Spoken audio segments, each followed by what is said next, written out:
Hello បងប្អូនទាំងគ្នាបាទលើនេះខ្នាត750 lít បាទហើយយើងសម្រាប់តម្លងរួចរាល់ជូនអតិថិជនយើងរួចរាល់ហើយបាទហើយបងប្អូនចង់មកកើតបាទជាកម្មសិទ្ធិអាចមើលបានបងប្អូនណាបាទនេះជាឈុតមួយឈុតសម្រាប់ឈុតនីមួយបាទមិនថាឈុតតូចឈុតធំគឺយើងមានមកកាផ្លេទាំងអស់អញ្ចឹងបងប្អូនចាំមកចូលធ្វើទេបាទរាល់ឈុតម៉ាស៊ីនចេញពីក្រុមហ៊ុន Nida ទៅបងប្អូនចាំមកចូលរៀនហើយនឹងចូលធ្វើហើយអាហ្នឹងទីតាំងយើងរៀបចំលំមកបាទ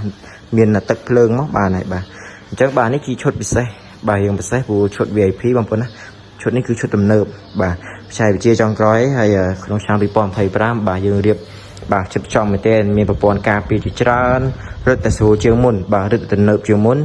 បាទរឹតតែគុណភាពជាងមុនទៀតបាទអញ្ចឹងបាទនេះស្ទែនស្តុបទឹកដងបាទវិបូមពីនៅមកឆ្លងកាត់ប្រព័ន្ធចម្រោះបាទឆ្លងកាត់ប្រព័ន្ធចម្រោះ3ដំណាក់កាលហើយបានចូលក្នុងបាទឆ្នាំងសលេនេះមួយដំណាក់កាលទៀតបាទគឺ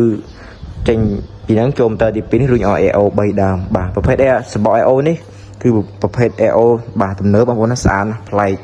ហើយចេញពីហ្នឹងមកគឺយើងចូលរសជាតិឆ្លងកាត់ UV ហើយចូលរសជាតិបានចូលក្នុងស្ទែនទឹក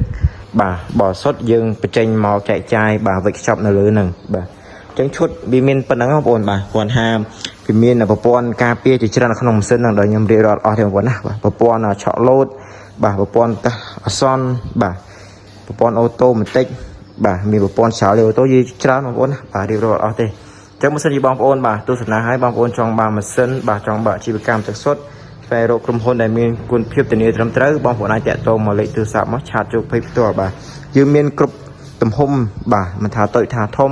ធម្មតា VIP យើងមានជាច្រើនជម្រើសបាទអញ្ចឹងសូមអរគុណបងប្អូនណារួចរាល់ហើយបើសិនជាមានចម្ងល់កុំភ្លេចតាក់ទងមកឬក៏ឆាតជោគភ័យឌីត្រាកម្ពុជាបានបាទសូមអរគុណ